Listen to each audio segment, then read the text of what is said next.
So, um, with um, with that, we're in chapter 29, and the Philistines are all up against. They've got their armies together at Aphek, and they're near the spring, which is in Jezreel. You know how Steve pointed out that area is just a great big area, valley, perfect for, battles and such.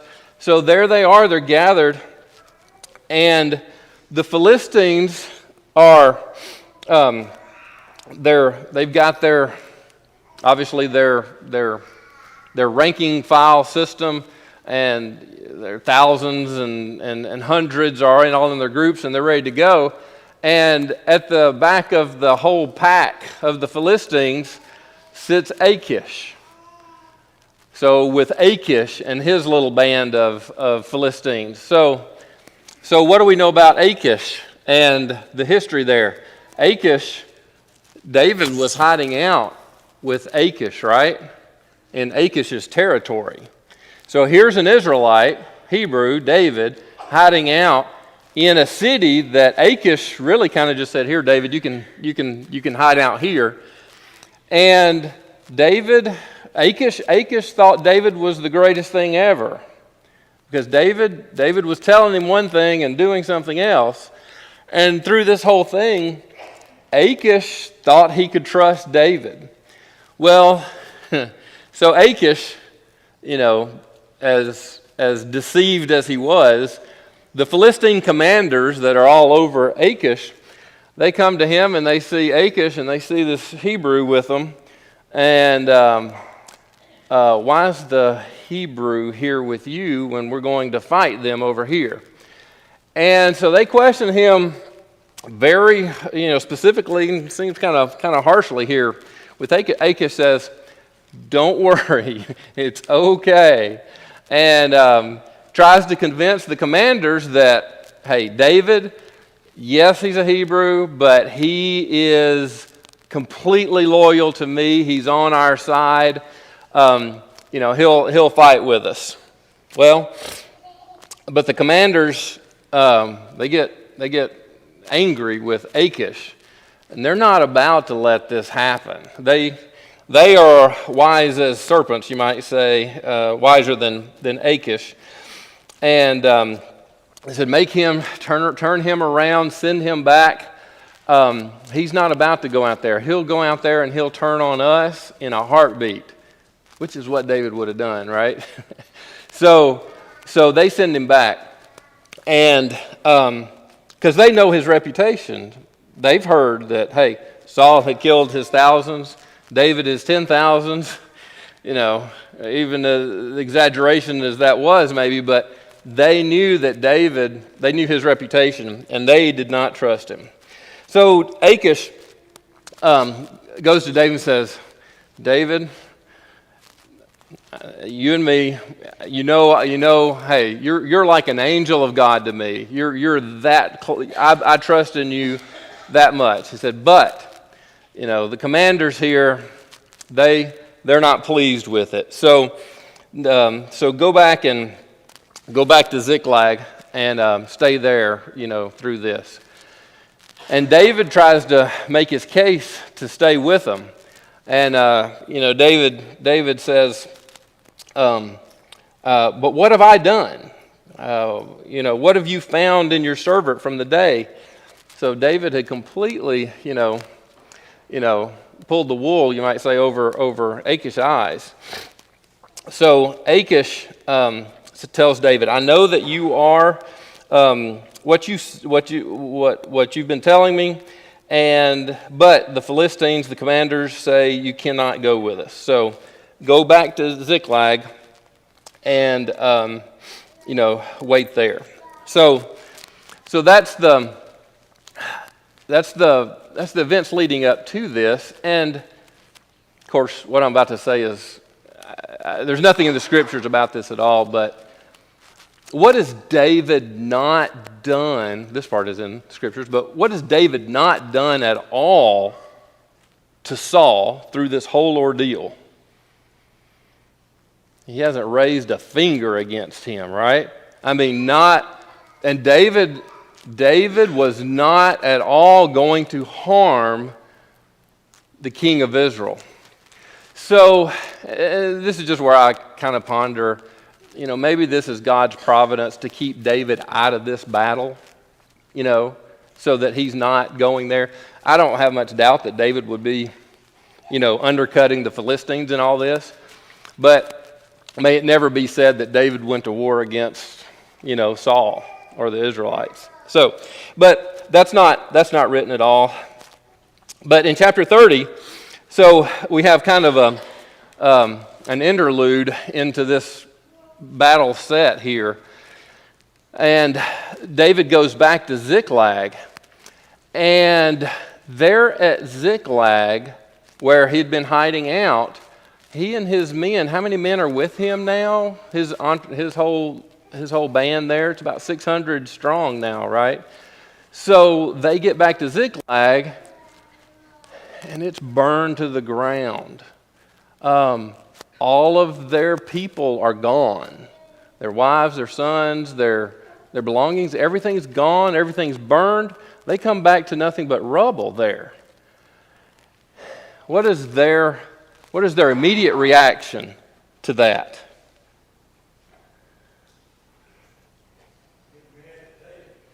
They do. That's not the first one, though. The first one is they're in distress. They weep. They're in agony. A lot of times when something tremendous comes upon us, a lot of times our first thing is we don't believe it initially, right? Well, that stage of this is not there because they see everything's gone.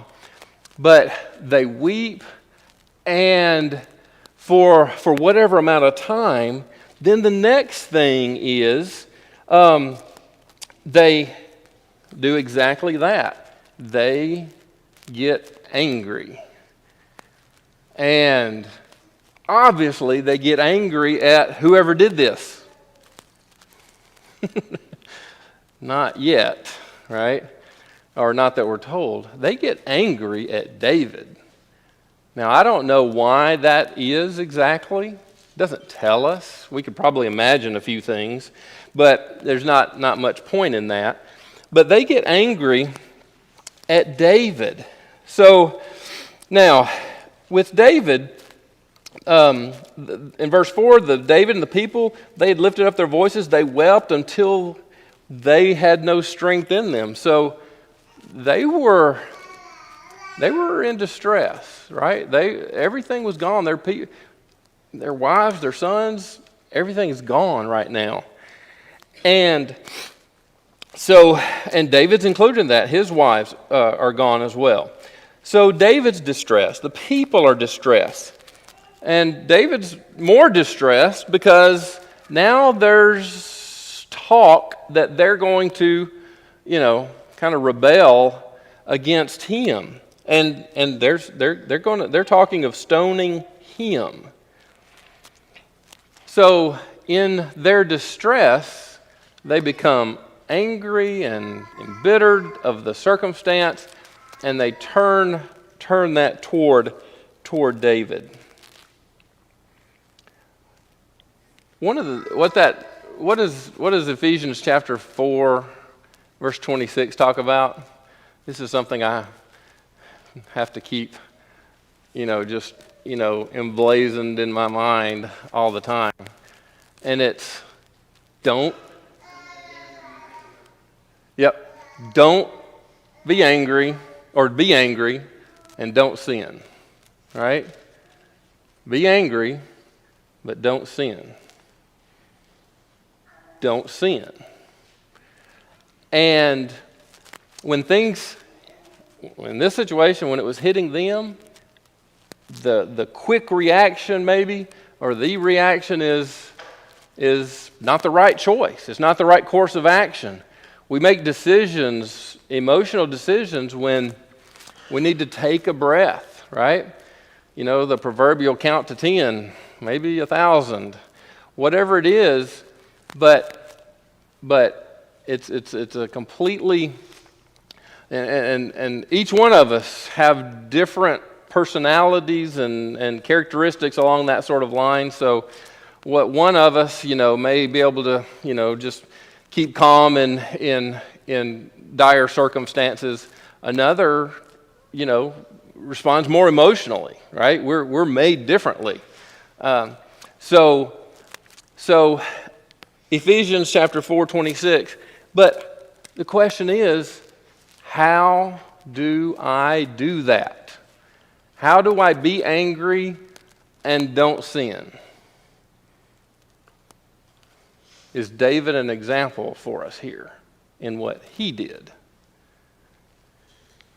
So in chapter 30 here, verse 6, David was greatly distressed because the people spoke of stoning him, for all the people were embittered, each one because of his sons and his daughters. But David strengthened himself in the Lord his God. So what did David do? Verse 7. David said to Abiathar, the priest. So who did David go and talk to? Who did he go and seek out? The priest. Yeah, priest of God. So Abiathar. And what does David, say to Abiathar? Please, he says, please bring me the ephod. So what is David going to? It's not an emotional reaction for him. It's a turning toward God. How do I develop that in me? How do I do that? I don't know. I'm hoping that growing older helps. I'm not sure about that. Meditating, thinking on spiritual things, coming to Bible studies like this, seeing some really good examples of men who can do that, who have done that, who are that way, and who demonstrate. What is it really demonstrating? What is it really fundamentally about? It's about self-control, isn't it? Right? That can take a lot of practice. It takes a love, a fundamental appreciation and love for God. That's right. Because otherwise, without that, why would I need to be selfless? Right? Also, it's about developing good habits. So before you're in a situation, you already have the habit of going to God. Yeah. So Josh is saying developing good habits, right? And there's a whole lot to that for sure. Why does somebody learning to play the piano do the same thing over and over and over and over and over again? Muscle memory, right? To develop that. What if you do the same thing, developing good habits, doing that over and over again? Yeah, absolutely. That can keep us from emotional reactions that are not godly. So Abiathar brings David the ephod, and David inquires of God, and he says, "Shall I pursue them? Will I overtake them?" And God answers him. So what's the difference in Saul and David? God's answering him. Both of them inquired of God. God wasn't going to talk to Saul. But with David, what kind of heart did David have? It was a different kind of heart than Saul. So God responds and says, "Yes, pursue them, and Yes, overtake them, and you'll rescue them all. So David goes with his men. Now that's all it tells us here, is that he and the 600 men, they go off and go after them. But, kind of like one of the things that Steve talks about, we can kind of infer something here, that the men didn't want to stone him anymore. They were ready to follow him now, right? So whatever that interaction was, David was able to turn their high emotions and reactions and this anger and convince them or get them to go with him and follow them. So they go to rescue all their families and all their things. So he and the 600 go off, and they take off, and they're going at a pretty fast click, because they get to a brook, Besor, and almost a third of them can't go anymore. So they're exhausted, it says. So they're going at whatever pace that a lot of them can't make it the rest of the way. So they leave them there, probably what it seems like. They stay seemingly with some supplies or some baggage there. And all the rest of the 400, they take off. So they're probably lighter weight and taking off faster. Well, they come, and as they keep going, they come across an Egyptian servant. And the Egyptian servant has been left behind from the Amalekites. He was a servant of one of them, and he's left behind because he got sick. And so you get sick, can't travel, leave behind. And what seems like he was 3 days without any food and water. They left him with nothing but to die there, it seems. So David and his men come and find him, see him there. They give him some fig cakes and some raisins and drink, and he's revived a little bit. And so they start asking him for, trying to get some information. And so he tells them everything that the Amalekites have been doing, and how they had been raiding, and how they had gone to Ziklag, and everything that had happened. So David said to him, "Will you bring me down to this band? Will you show us which way they're going?" And he agreed. He said, "Yes, but swear to me that you will not kill me or deliver me back over to them." So that was the agreement. So he took them down there, and it says they were spread all over, apparently a pretty large band there of Amalekites, in the hundreds if not thousands, and they were all eating and drinking and partying and feasting from the spoils and everything that they'd been gathering. And so David and his men go in and just lay them down and slaughter them.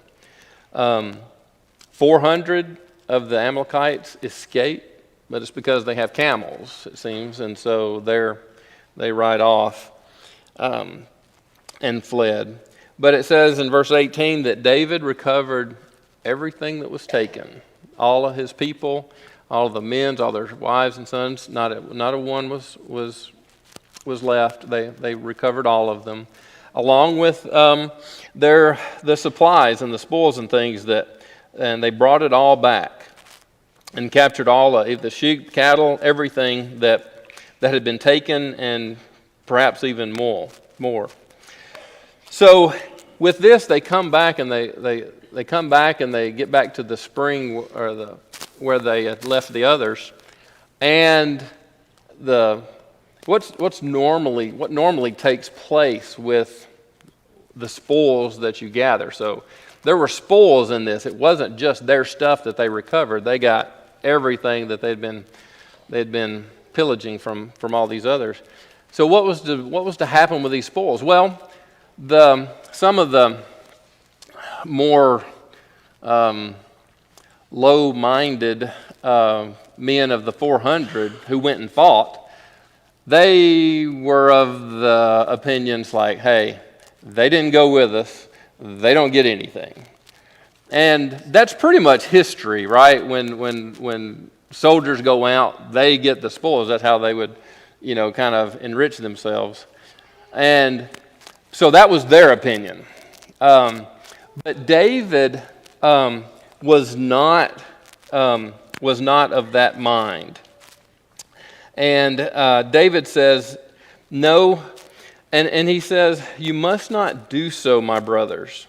What the Lord has given us, who has kept us and delivered us into our hand, the band that came against us. So it's a difference in attitude right here, right? So what did the soldiers think? They had done what? They had gotten these spoils. It was because they fought and they went to battle and they got it, right? Because they won. But what does David say? Where did this come from? This was God's will, right? God delivered them over to us. This is not one man soldier getting his spoil and his take from this. This is all of us are God's people. God has delivered our people back to us. He has saved us. And he says, God who has kept us, God who has delivered us from those who have come against us. And he says, so for as his share is who goes down to the battle, so shall his share be who stays by the baggage. They shall share alike. So even those who stayed behind and looked after the stuff, but couldn't really go, they were to share in this equally. And David's point was a valid one, right? That God's the one who had delivered them and rescued them. It wasn't of their own accord. So David made that a rule from that day forward in his kingdom, what it seems. It was a statute that he put forward and an ordinance to Israel through his reign, that would be the case. So David and their men, they all get back to Ziklag. So David also sends, there's apparently a great deal of spoil from all of this. So he sends this throughout a lot of different areas. He sends it to different cities and different men, those who had seemingly those who he had been, kind of in overseeing and protecting, through his raids and such in this territory. So where he was accustomed to going in this time when he was in this hiding, out, time frame there in Ziklag and this territory near in the Judah area, but he sent spoil into some of those cities as well. So now with that interlude of that event of what was happening off of the battlefield, now we turn back to the last chapter in Samuel and chapter 31. So now the Philistines were fighting against Israel. It opens and the fight is going on. And the fight's not going well for Israel. They are on the run. They go up. They're falling slain on Mount Gilboa. And the Philistines, they overtake Saul. They overtake his sons. The Philistines are running just smack over the Israelites and defeating them.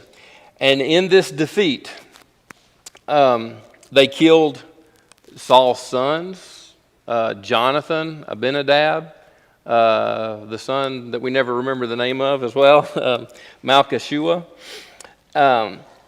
So all of Saul's sons are now dead, and it goes very heavily against him and his forces. Saul himself, the archers hit him, so he's got multiple arrows, through him at this point. And so Saul tells his armor bearer with him, says, take your sword and, drive it through me. What was Saul worried? What was Saul's concern as his last, thing in this world? It was about, what would happen, that they would make sport of him, right? And, what victorious armies would do to a defeated king. It gets pretty ugly. And even in death, it's pretty ugly. So that was what Saul was trying to avoid. But his armor bearer would not. He would not do it. And so Saul musters up, the nerve, and he falls on his own sword. And he falls dead. And when the armor bearer sees that, he falls on his sword as well. And so now Saul is dead. His 3 sons are dead. His army, all the men on that day. One of the things that I remember, and this is going back to earlier, I don't think it was in this, preparing for this one, but one of the things that Saul did that God had said, don't do, and that was Saul was numbering his men. He was like, 1, 2, 3, 4, 5, 6. Why would Saul or any king number his men? So he could figure out what his odds of success are, right? What's the chances of this coming out good? Why did God not ever want that? Except God had 2 numbering censuses, but God wouldn't allow this. Why was that? Yeah, exactly. Because it was, how many times do we see that it was never about the numbers, right? It was in almost, there were battles that never took place because God just sent an angel and wiped out the enemy. It wasn't about the numbers. But what was Saul, and what might I be so more focused on because I live here on this earth and it's what I can touch and it's what I can feel. It's the things that are concrete right in front of me, right? What I can depend on, right? That was Saul was not thinking, and when we're in that mode, we're not thinking about spiritual things. We're not thinking about what God can do and what he has done, right? Saul could have looked into the history pages and read the law and everything of how many battles that God had won. He could have looked at David. There was no way that David was going to defeat Goliath. Just wasn't going to happen. Goliath was just laughing at him. It just couldn't happen. But it did. Why? Because God's in control. I have to learn to put myself in God's hands. I don't know how necessarily to do that if there's an army and a battle facing me down. I have my hope and prayer that, when I imagine this, that, yeah, okay, I'm in your hands. What do you want me to do? Right? What are we? We're clay in the potter's hands, like we sing. Right? What does God want to do with us? What does he want? We're nothing but servants of his. Right? God's in control. And that's why we study this history. That's why we study these events, to convict us, to embolden us to know that God is more powerful than anything that we can come up against. Right? We just put our lives in his hands.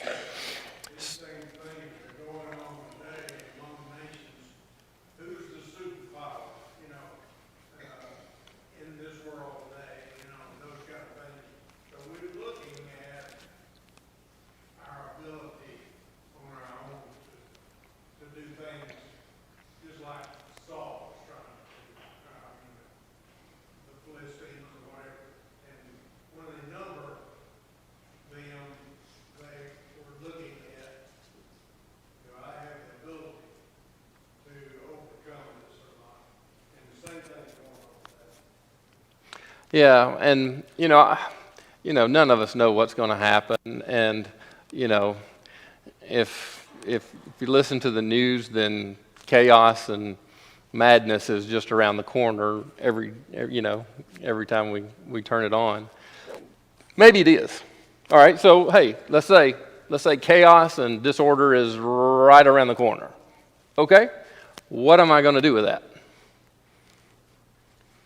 What am I going to do to prepare for that? Not anything against anybody that I'm about to say, but am I about to go get some more 9mm? Am I about to go get, more of this and to protect what I've got and not let anybody take it? Is that my focus? What if I do like David and go to God? Say, God, I'm in your hands. What do you want me to do? What do I need to do? I'm here as a servant. Because we don't know what's going to happen. But we do know that God's going to take care of us. Whether it's in this life or in the next. Because I think about the Christians in Revelation. I have no doubt that they were they did put their lives in God's hands.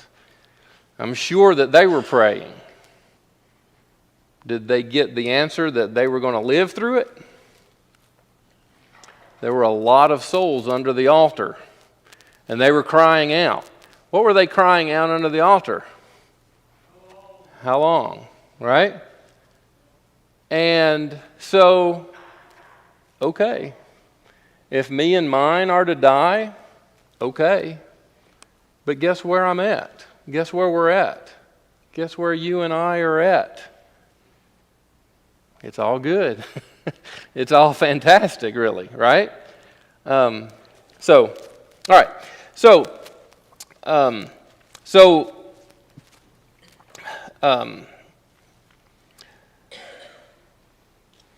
the Israelites, they're all scattered or dead on the field. Saul and his sons were dead. They abandoned their cities. The Israelites, they're scattering, right? So the Philistines are gaining territory through this.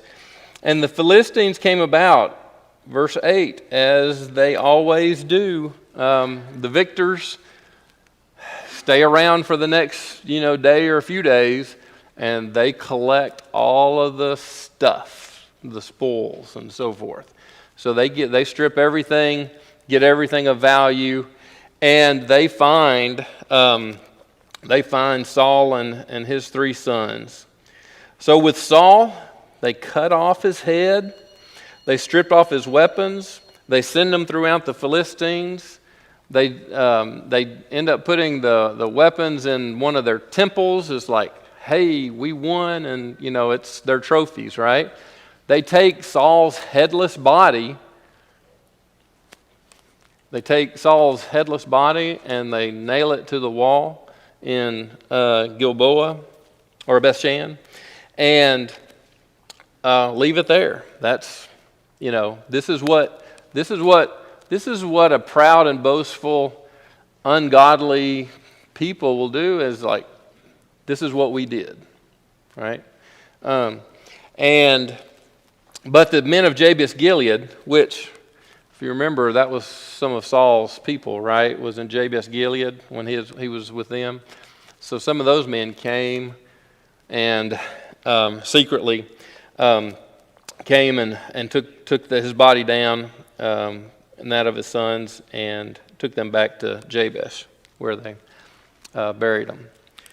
So with all of that, Saul is a story of unrealized potential. He had a lot of potential. He was the first king of Israel. Could have chosen a good path, could have chosen a godly path. But sin robs us of our potential, right? And selfishness will not keep our kingdom together. So thank you for your comments. Thank you. So back in Genesis chapter 16, there was Abram and Sarai and Hagar, and it was causing some issues, and Abram finally said, "Sarai, do with Hagar as you wish." And so she sent her away. It was treating her very, very harshly, and sent her away. So Hagar goes out into the wilderness, and out in the wilderness, an angel of the Lord, whom Hagar acknowledges, views as God, and the angel of the Lord says, "Where have you come from, and where are you going?" So this being, and acknowledges as being God, he knows the answer to that, right? He knows, even Matthew 10, the hairs on our head. But for her to answer that and to have an answer, where does she think she's going? Where does she want to go? She says, "I am running away." Well, she's running away from a difficult situation, from harshness, from some pretty harsh circumstances. And so she, and I think probably me and a lot of us, we want to get as far away from our problems as we can. So if we're running, if we want to get away from those things, then where are we going? Where are we running to? And to kind of help us answer that, if we go over to John chapter 13. John chapter 13, Peter is there, and verse 36, he says, Peter says to the Lord, says, "Lord, where are you going?" So we kind of turn the tables. Instead of God asking, "Where are you going?" Peter asks Jesus, "Where are you going?" And Jesus says, "Where I'm going, you cannot follow." But Peter presses on. He says, "Why can't I go right now?" Peter was ready to go. He was running, following with the Lord. That's what he wanted. Well, back with Hagar, she recognized that was God, and she even named the place there Beer Lahai Roi, the living God, the living one who sees. And she recognized God was seeing, and even prophesied about her and her son and what was going to happen, and told her things to come. She saw that prophecy, and she saw that God could see, even though she didn't know, and even know the potential that was literally within her, a whole nation that would come from Ishmael. So from the questions, that she was asked, where are you going? To Peter asking, Lord, where are you going? I want to come. I want to follow you. And Peter even emboldenedly says, I'll follow you to the death. I'll die for you. And this was before Jesus died for him and saved him. Peter was already in that mode, wasn't he? He was ready to follow. So the question for me and for us tonight is where am I going? What do I want? That's a choice we all have to answer for ourselves. Peter was willing to die for his Lord and his Savior. We can run and try to get away from our problems, but I can't run literally fast enough. But I can't run, none of us can run to get away from our problems being sin. Sin that is just killing us. The only way is through Jesus and his sacrifice and his blood to realize that. Psalms 103, verse 12, can I run? If I can run all the way as far from the east, as far from the west. Psalms 103, as far as the east is from the west, so far has he removed our transgressions from us. That's what God will do for us. That's what the blood of Jesus has done for us. Should we choose that path? Should we choose salvation and redemption through him? In Micah chapter 7, verse 19 says, he will again have compassion on us. He will tread our iniquities underfoot. Yes, you will cast all their sins into the depths of the sea. I can't outrun anything. I can't get away from it. I can't get away from that, from the punishment that I deserve. But Jesus has paid the price. And that's the price that's here before us now, that should you want that path, would you want to follow him, to be forgiven of your sins, to walk a new life, to be a new person, to change, then you have that opportunity tonight as we stand and sing.